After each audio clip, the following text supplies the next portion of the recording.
하늘 비장기 시청자 여러분, 또 멀리 선교지에서 주님의 복음을 위해 쓰시는 우리 선교사님들, 또 선교사님의 가족 여러분 안녕하셨습니까? 강석우입니다. 안녕하세요, 윤유선입니다. 살다 보면은 어떤 게 인생에 질문이 생길 때가 있습니다. 그러니까 뭐 예를 들면 어떤 죽음에 봉착을 했거나 또 위기를 맞게 됐을 때 정해진 답을 그냥 받기보다는 하나님한테 묻고 또 주님의 뜻이 무엇인지 그걸 또 찾아서 가는 것이 우리 신앙인들의 자세이기도 한데요. 네네, 진짜 신앙생활하다 보면 정말 터무니없는 질문이 생길 때가 있는데요. 좀 엉터리 같고 믿음 없어 보이지만 질문하고 기도해 놓으면 꼭 언젠가 그걸 알게 해주시는 주님을 경험할 수가 있습니다. 네, 정말 많은 분들이 어떻게 하면 영성이 좀 깊어질 수 있을까? 이게 많은 우리 신앙인들의 이 고민인데 오늘 진정한 영성의 길은 어떤 길인지 또 글로서 또 삶으로서 우리에게 보여주시는 분을 저희가 초대했습니다.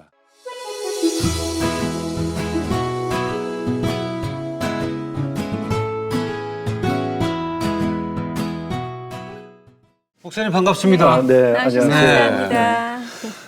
요즘에 뭐 여러 개 매스컴이라든가 이 교회를 통해서 목사님과 목사님의 하시는 그 사역이 많은 사람들이 알려지고 있는데 그 많은 분들과 글을 통해서 만나고 계시잖아요. 네. 어떤 형식인가요? 예, 산마루 서신. 네네. 제가 하루하루 영적 생활을 할 수 있도록 영적인 글을 제가 보내왔는데 그게 지금부터 15년 전부터 제가 그렇게 했고 또 그 이전에는 어느 잡지에 또 한 10년 전, 그보다 10년 전 그때부터 쓰기 시작했죠. 아, 그렇습니까? 그거를 매일 네. 메일로 보낸단 말이죠. 발음이 좀 어려운데. 네. 그리고 사진도 한 장 제가 함께 네네. 찍어서 보내고. 그럼 지금도 그 인터넷 편지죠? 예. 메일 사용하세요? 네네. 요새는 많이 바뀌었잖아요. 뭐 카카오톡도 있고 그렇습니다. 여러 가지 형태가 있는데. 근데 제가 이제 바빠서 그런 다른 데는 하지는 못하고 네네. 이제 보는 분들이 또 이따금씩 서로 간에 그렇게 여러 예. 가지 SNS로 이제 나누고 그렇게 하더라고요. 전자메일로. 네. 그러면은 목사님한테 선택되지 못한 서신이 받고 싶은 분들은 또 어떻게 방법이 있습니까? 인터넷에 들어가서 예. 검색 엔진에서 이제 산마루 서신 이렇게 산마루 서신. 예, 그렇게 치면은 누구나 다 접속할 수 있죠. 아, 네네. 접속할 수가 예. 있군요. 왜 일반적으로 알고 있는 큐티하고 네. 구분이 될까요? 아니면 그러니까요. 결국 큐티일까요, 그게? 이제 일반적으로 지금 큐티라고 얘기하는 것과 차이는 있어요. 예. 왜냐하면은 큐티는 이제 주로 성경을 근거로 해서 그것을 해설하고 그것을 이제 거기서 은혜를 나누죠. 네. 그리고 이제 산문적인데 산마루 서신은 이제 시적인 글로 주로 나가죠.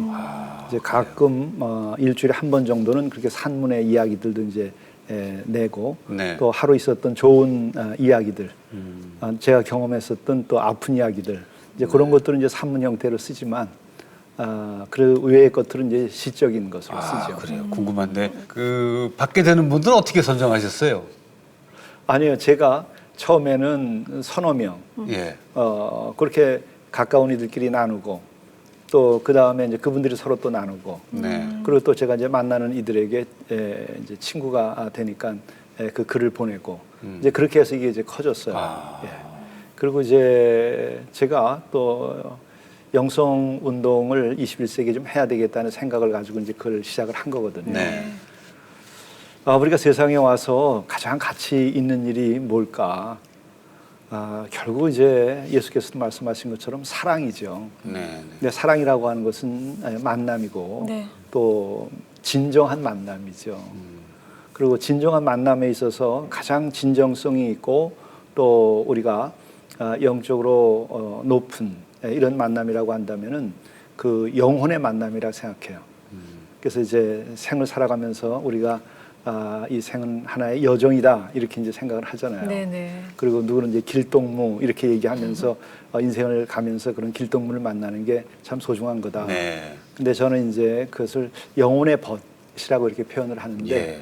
이 생의 길을 가면서 우리 영혼의 벗을 만나고 그래서 이제 그 벗들과 함께 영적인 이야기를 나누고 그리스도의 사랑을 경험하고 또 이제 그것을 실천하는 거죠. 그런데 이제 우리가 그리스도의 사랑 이렇게 하면 너무 종교적이다, 믿지 않는 사람들은 너무 기독교적이다 이렇게 이제 생각하는 사람들이 있어요. 그런데 사실은 우리가 가장 깊고 높은 영적인 삶, 또 가장 깊고 순수하고 높은 영적인 그 만남을 가능케 해주고 또 그렇게 살아간 분이 있다고 한다면 이 지구상에서 누가 있었겠는가. 우리가 지금 지구에 왔다 간 많은 이들이 있는데 그게 약 550억 정도 된다고 그래요. 네. 그 가운데에서 가장 그렇게 살아간 만남을 가진 분이 있다면 누굴까? 그건 예수 그리스도께서 이 땅에 오셔서 그분이 다른 이들을 만나고 그분이 다른 이들을 사랑하고 한 그 과정, 그것이 이제 복음서에 다 나와 있는 거죠. 이제 그게 가장 귀한 사랑이죠. 그래서 이제 이런 식의 어프로치라고 이런 식의 얘기를 하면 전혀 믿지 않는 사람들, 네네. 또 때로는 그 기독교적인 입장에 있던 분들도 새로 이해를 해요. 아, 예수는 하나의 종교의 또 우리 기독교의 그 창시자다라고만 생각했는데 그게 아니라 한 인간으로서 가장 숭고하고 아름다운 삶을 사신 분이구나 네. 하는 것을 깨닫고 이제 그러기 때문에 우리 그리스도인들은 정말 그분이 메시아였을 수밖에 없다. 우리 인간에게 이제 이런 데까지 이르게 되는 그 가교 역할을 해요. 네. 그래서 거기에는 보면 우리만이 아니고 불교 쪽에 있는 분들도 그걸 읽고 답신을 하는 분도 있고 또 심지어는 스님도 그걸 보는 분도 있고 네. 그러면서 이 기독교가 상당히 깊다 이제 그런 얘기도 하시죠. 그래서 우리가 교리적으로 접근하는 선교의 방식도 이제 있겠죠. 그런데 이렇게 예수 그리스도의 그 사랑, 그 깊이 있는 것을 얘기하면서 영적인 교제를 나누다 보면은 그 가장 높은 영적인 세계가 뭔지 알게도 되고 또 이제 예수님이 어떤 분인지 그걸 발견하게 되죠. 맞습니다. 네. 네. 그것이 이제 많은 분들에게 네. 통하고 있는 거예요. 예, 그렇죠. 예. 목사님에 관한 그 질문을 좀 제가 준비하다가 세 가지의 단어, 그러니까 예를 들면 뭐 인생 사전이라고 그럴까, 어떤 단어를 가지고 제가 접근하면 예. 이제 단어를 바로 제가 질문으로 정했는데 목사님은 아주 어린 나이에 인생에 대한 그 좀 깊은 질문을 가지셨다고요? 4-5살 시절이었는데 네. 내 집이 좀 큰 한옥에 살았는데 툇말에 봄 햇살이 내리쬐는데 혼자 앉아가지고 네. 그 하늘을 보고 기와를 보면서 야 여기 이상한 곳이다. 이상한 곳에 내가 와 있구나 이런 생각이 첫 기억인데 네. 그런 기억들이 계속 돼 왔어요. 다른 형태로. 그리고 그때의 느낌이 계속 내 안에서 자라난다고 하는 것을 알게 됐어요. 네. 그래서 이제 저는 이 세상에 와서 이렇게 하늘과 땅을 보면서 이 낯설음, 여기가 어딘가 이제 그런 질문이 어려서부터 마음에 그 뿌리로 있었어요. 예. 네.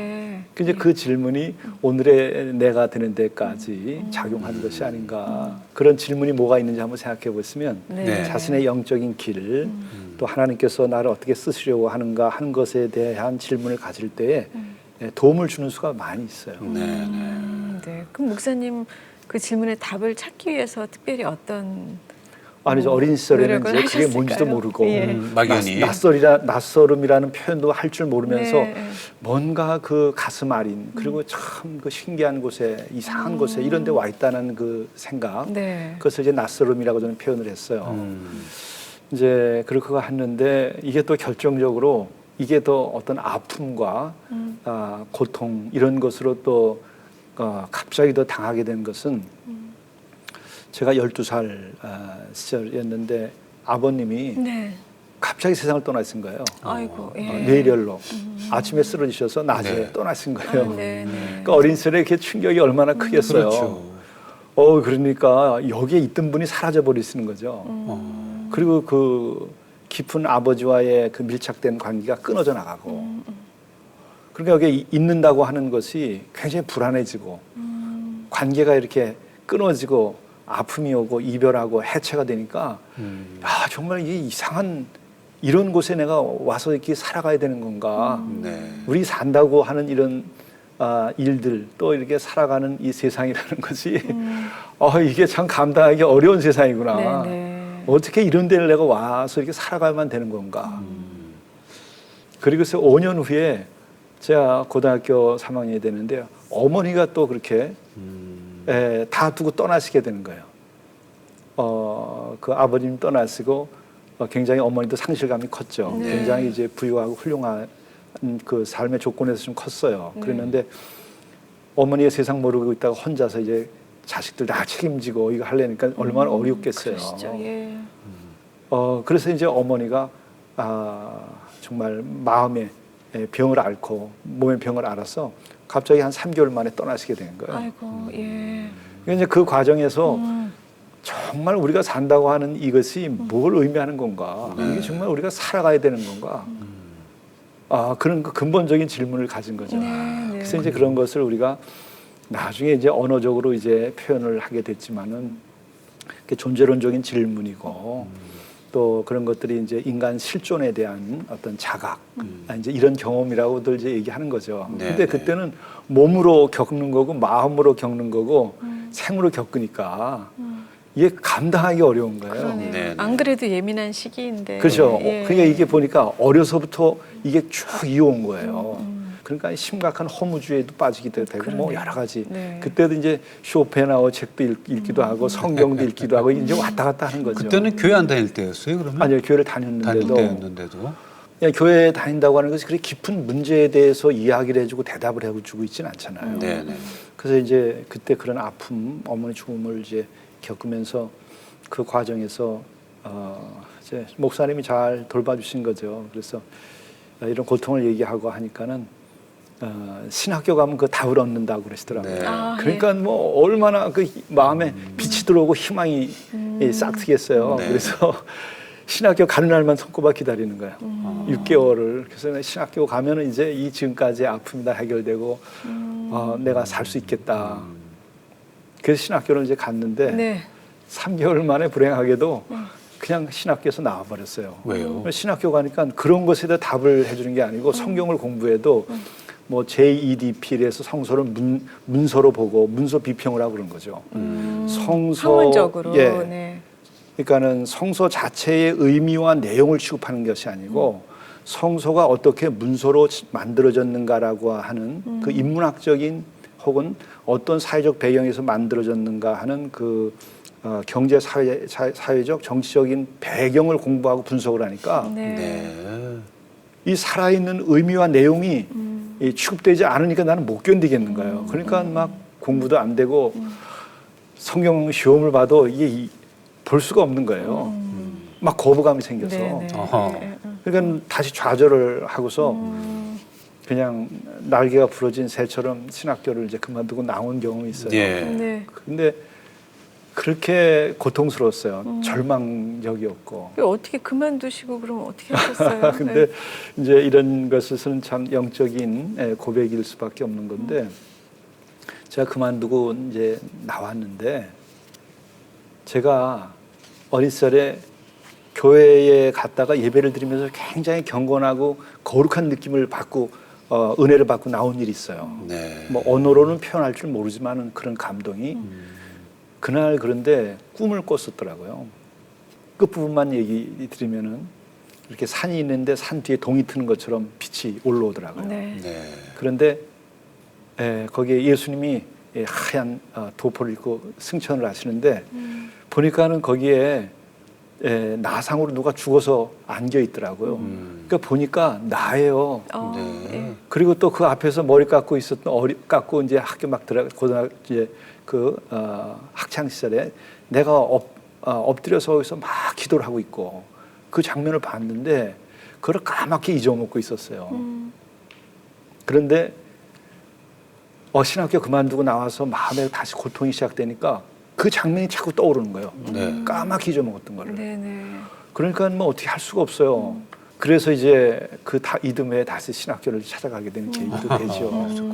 그래서 이제 그때 방향을 좀 잡은 게 강권적으로 이렇게 사로잡혔다는 느낌도 내가 들고 피할 수 없는 이 길에 있구나라는 것도 이제 그때 느꼈고 그리고 이것에 대한 답은 이 학교에서 누가 주는 것이 아닌 어쩔 수 없이 내가 찾을 수밖에 없다 이런 생각이 막 들어서 네. 그때 매일 생각에 떠오르는 거 아픔 고민을 맨날 글로 쓰고 또 그것에 관한 책들만 주로 읽고 네. 학교 수업은 이제 별로 하지 않고 네, 네. 그러던 그 학창 시절을 보낸 게 있었어요. 네. 신학교 시절이죠. 네. 근데 목사님 그 젊은 사람들이 그 자라는 환경 과정 속에서 그런 생각 가질 수 있거든요. 아, 그렇죠. 근데 그게 콜링인지 아니면 한때 감수성인지 판단이 좀 모호할 것 같아요. 거기에 대한 판단을 어떻게 하셨어요, 그걸? 저는 그것은 분리되지 않는다고 생각해요. 네. 콜링과 그런 감수성을 가지고 그것에 고통을 느끼는 것과 네. 이것은 인도하심이라고 보여요. 전체적으로. 그 인도하심이다. 근데 우리가 자꾸 외면하니까 그렇죠. 왜냐하면 세상에서는 공부하고 점수 따고 성공하고 출세하라고 자꾸 요구하잖아요. 그것과 네, 네. 내가 세상에 와서 내가 살아가야 되는 그 과정과 예. 이것이 서로가 만나서 하나가 돼야 돼요. 그래야 방황이 그칩니다. 네. 이제 그렇게 하도록 하나님께서 인도해 주시는 것이고 또 우리가 멘토 혹은 인도자 또 목회자 이제 이런 분들은 그런 현상을 이해하고 그들을 잘 인도해서 스스로 하나님 앞에 질문을 던지고 자기 존재에 대한 질문을 던지고 이러면서 자기가 왜 태어났고 무엇을 하고 살아가야 되는지 거기에 대해서 답을 얻도록 도와줘야 돼요. 목사님은 언제 그 답을 찾으셨어요? 그 많은 고통을 겪고 네. 세월이 좀 가야 돼요. 네. 그런데 좋은 선생님이 있으면 빨리 그것이 해결이 돼요. 네. 네. 제가 세월로는 꽤 벌써 지났는데 87년도가 됐는데 그때는 이미 목회를 시작한 지 7년이 됐을 때였었어요. 네. 제가 81년도부터 목회를 했는데 그리고 이제 목사 안수를 받은 지 3년이 지났을 때 그때는 사실 저는 한 목회자로서 젊은 목사로서는 참 성공적으로 일을 잘 해냈어요. 왜냐하면 선배 목사님들이나 또 나이 드신 장로님들이나 또 권사님들이 굉장히 그 잘 대해주고 인정을 많이 해줬어요. 네. 그리고 이제 심부름도 잘하고 성경 공부도 잘 가르친다 소리도 네. 듣고 그랬는데 내 내면에는 그 질문과 고통이 다 사라지지 않은 때였어요. 네, 네. 그래서 이제 제가 그 답을 찾으려고 하면서 과정에서 내가 이런 상태에서 계속 목사로서의 목회를 계속 해도 되는 것인가? 정말 내가 얻은 답, 내가 정말 살아계신 만난 그 주님 이것에 대한 이야기를 해야 되는데 지식과 배운 것까지만 쭉 얘기를 해왔고 네. 그러니까 스스로 자괴감을 느끼는 거예요. 거짓스럽고 또 하나는 현실 사회와 기성 교회에 대한 그 괴리가 굉장히 컸어요, 마음에. 이 정말 예수께서 원하시는 거고 하나님께서 원하시는 공의가 실현되는 역사인가? 네. 이제 이런 질문 속에서 저는 부정적인 생각을 했어요. 아니다. 그래서 실망도 많이 하고 그렇다고 내가 해결할 수 있는 것도 아니고 그러니까는 다 내려놓고 어쨌든 내 홀로 좀 다른 시간을 가져보고 싶은 생각이 있었어요. 그렇게 해서 다 내려놓고 제가 이제 참 좋은 도움을 받고 그래서 또 큰 교회 부담의 목사로 어린 시절에 섬기고 있었는데 그것도 다 그만뒀어요. 네. 근데 이제 그럴 즈음에 저와 대화가 되고 저에게 이런 그 영적인 것들을 안내해주는 그 멘토가 나타나시더라고요. 네. 그래서 그때 마음에 막 뜨거움이 생기기 시작하고 그래서 그때부터 영성이라는 말을 알게 됐어요. 네. 87년도. 그래서 이제 그런 식으로 나의 질문과 또 이런 걸 가지고 성서를 읽을 뿐만 아니라 기도하고 네.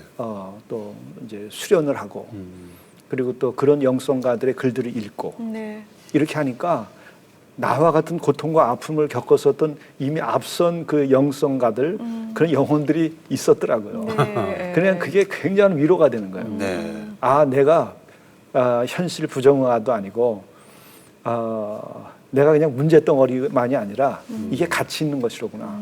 이거로부터 시작하자. 네. 그래서 그때도 이제 그 멘토가 됐었던 어른이 계셨는데 그 목사님이 질문을 잘 깊이 있게 던지고 그 질문을 끝까지 놓지 말고 가봐라. 그런 얘기도 하시고. 네. 그래서 그때부터 길이 열리기 시작하더라고요. 영적으로. 네네. 두 번째 사실은 제 질문 드리고 싶은 그 단어가 영성이었는데 목사님 말씀 나누다 보니까 조금 예민한 질문이 하나 떠올랐어요. 예. 신학을 가르치는 목회자와 영성을 가진 목회자에서 어디를 선택을 해야 될까요? 두 분을 다 선택하십시오. 그런데 사실은 신학 자체도 깊이 있게 이해하고 가르치는 것이 쉬운 일은 아니에요. 네네. 예. 그래서 이제 이상적이라면 그렇게 그 살아있는 그 신학, 살아있는 말씀을 가지고 있어야 되겠죠. 예. 네. 이제 그게 이상적인데 지금 우리의 현실에서 볼 때는 굉장히 안타까운 것 중에 하나는 신학 자체도 반듯하게 가지고서 전체의 성서와 2000년 기독교의 어떤 그 신학적인 것들과 교리와 이런 것들을 꿰뚫어서 알고 가르치는 이들도 그렇게 많지는 않은 거 아닌가.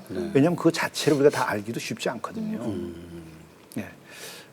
그리고 은혜 받은 목사님으로부터 설교를 들어야 은혜를 받는다 그러잖아요. 네. 그래서 이제 은혜라고 우리가 쉽게 얘기를 하는데 그 은혜를 받은 목사 혹은 은혜를 받은 한 영혼의 탄생은 굉장히 그 많은 그 아픔과 질문과 어려움을 이제 통과한 다음에 얻게 되거든요.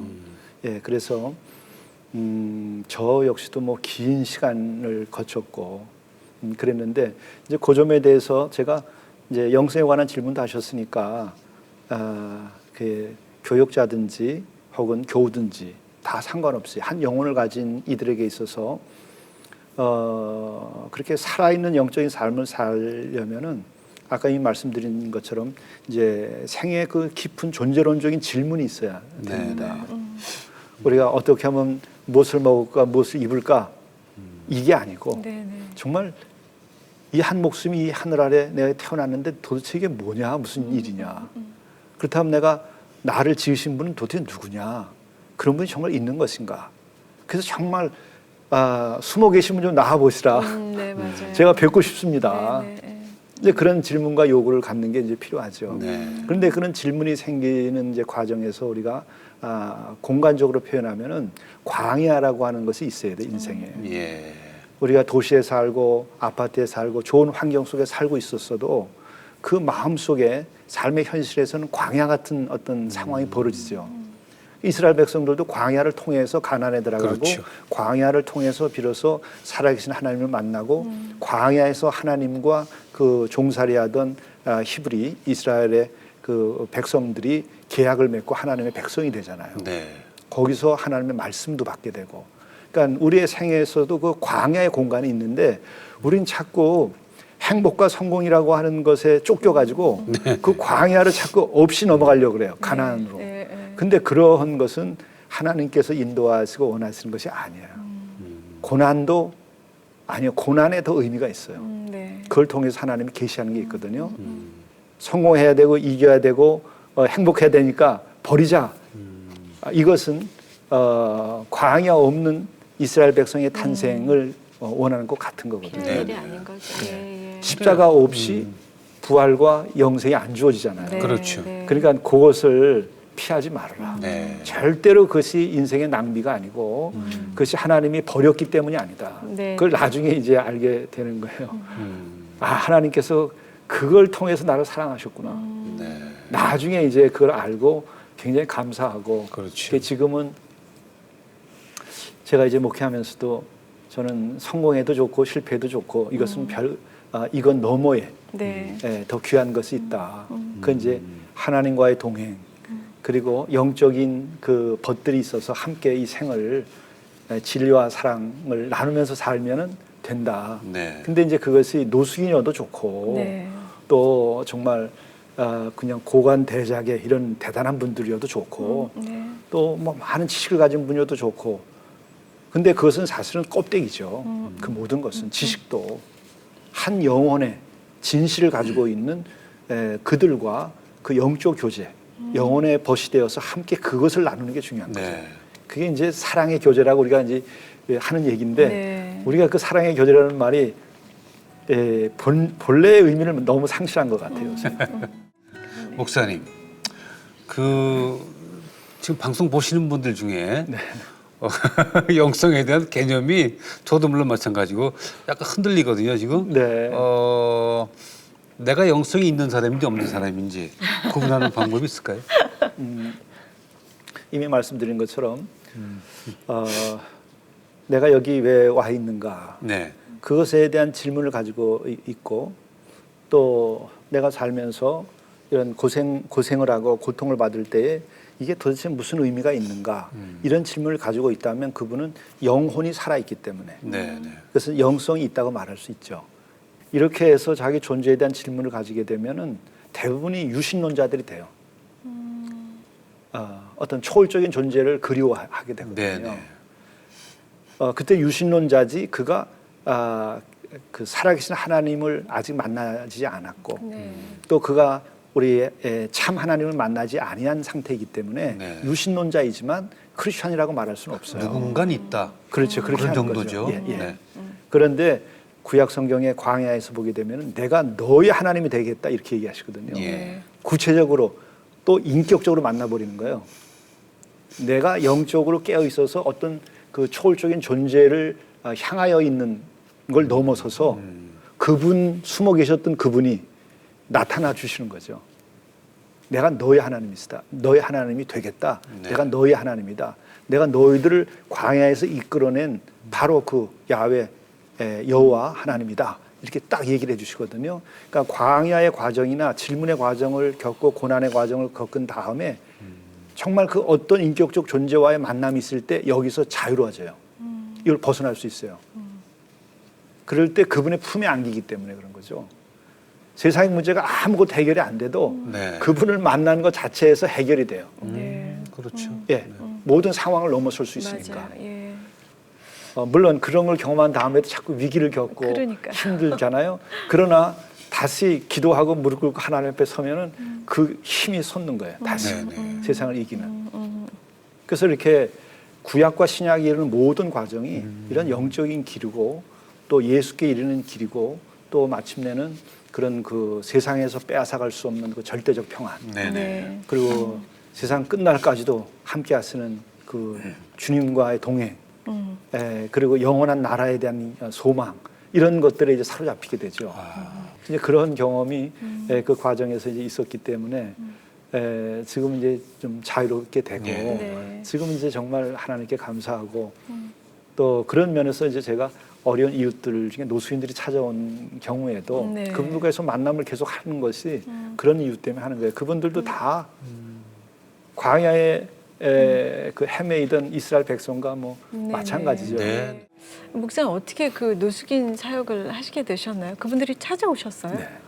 어디 목사님 어디 계셨나요? 제가 이제 우리가 교회 건물을 꼭 가지고서 이제 목회할 생각을 하진 않았고 네. 제가 이제 영적인 이런 그 은혜를 받고 답을 얻으면서 정말 이런 그 사랑이 있고 영적으로 살아있는 조그만 공동체로서의 교회를 이제 꿈꾸고 저희 집에서 모임을 시작했어요. 그래서 네. 개척을 이제 했는데 말리제 그쪽으로 이사를 했더니 거기에 노숙인들이 찾아온 거예요. 그 넘어가 서울역 서부역이니까. 네, 네.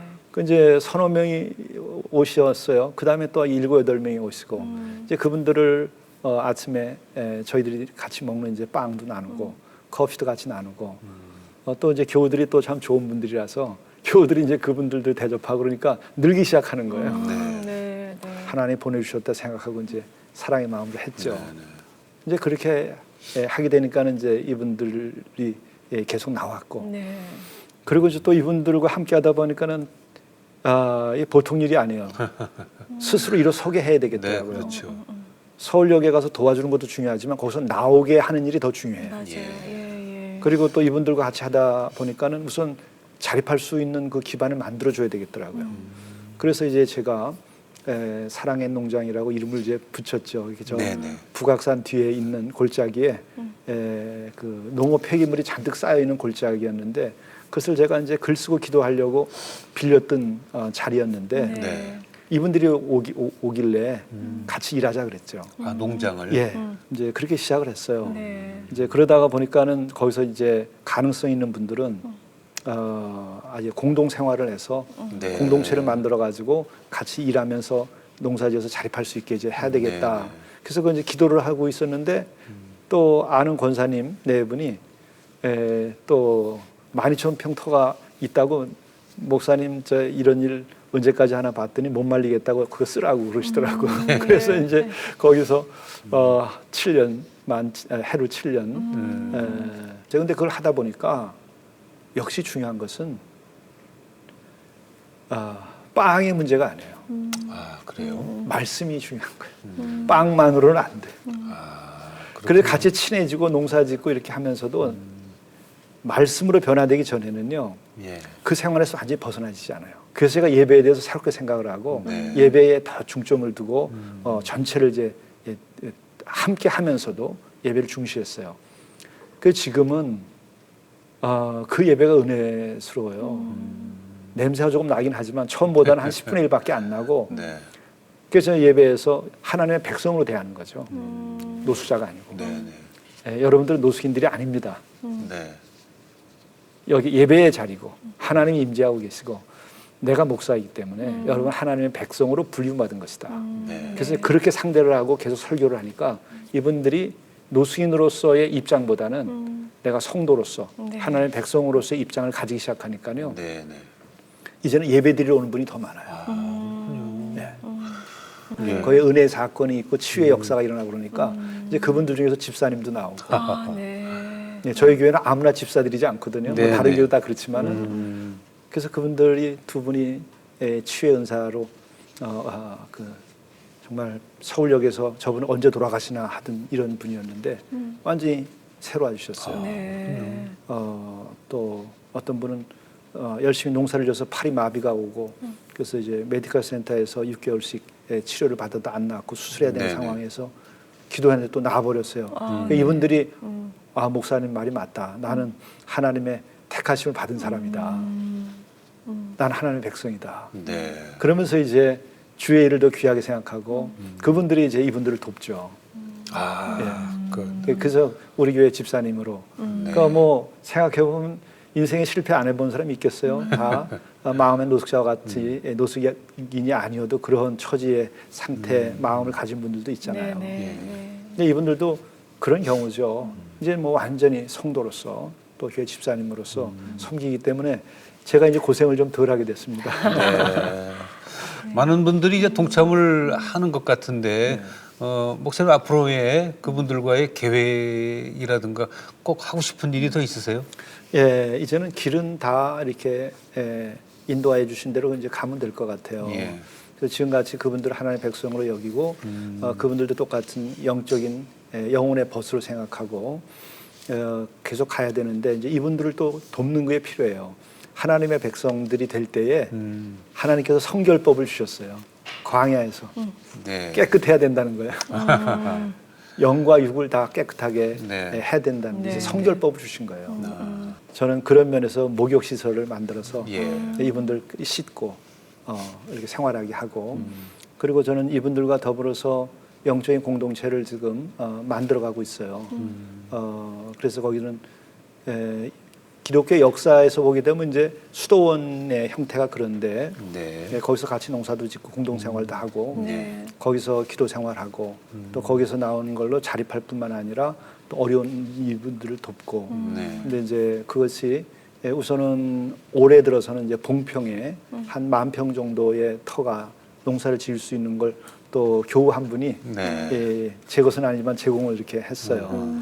물론 저는 그런 거 가질 생각이 전혀 없는 사람이고 이제 지금 봄 농사 준비를 하고 있어요. 아, 그럼 네, 그분 노숙인 분들이 그리로 가시는 거예요? 네, 함께 갈 수 네네. 있는 분들이 같이 가고 네. 그래서 이제 진짜 행복한 생활이죠. 아, 그러네요. 네, 그리고 이제 그걸 가지고 이번에 이제 꽃으로 꽃차도 만들고 지난번에도 그렇게 네네. 했는데 또 봉평이라서 이제 메밀 밭도 이제 일구고 네. 그래서 메밀차도 만들고 그렇게 해서 우리 생활도 건강하게 살고 또 거기서 영적 생활을 하고 네. 그리고 거기서 이제 나오는 이익금이나 이런 걸 갖고 서울역에 있는 분들을 이제 이끌어내고 네.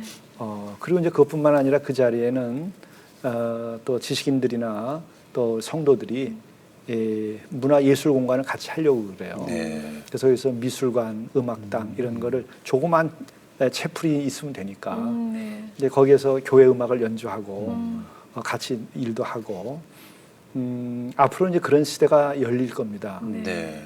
그런 21세기는 이제 한국으로 말하면 경제적으로는 저성장 시대잖아요. 네, 네. 그럴 땐 질적인 도약이 필요한데 교회가 그런데 영감을 불어넣어주고 우리들이 절제와 예술적인 삶과 진실한 사랑의 삶을 사는 나눔과 절제가 있는 삶 네. 이제 이런 것이 한국 사회는 지금 필요하거든요. 네. 그거는 이미 이 경제 사회 체제 자체가 그렇게 바뀌었습니다.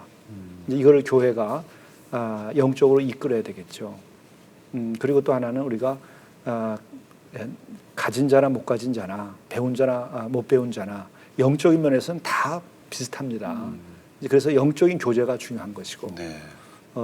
이제 그래서 그런 그 삶의 공간을 좀 만들려고 하는데 하나님께서 지금까지 이렇게 이끌어 오신 것이 그것을 위한 것 같아요. 그래서 이제 곧 될 것 같습니다. 네. 알겠습니다. 요즘 하여튼 목사님의 그 사역이 그 사회적으로도 주목을 받아서 잘 이루어지리라고 보는데 많은 분들이 또 동참을 하게 되길 바랍니다. 오늘 말씀 고맙습니다. 네, 감사합니다. 네, 네, 감사합니다.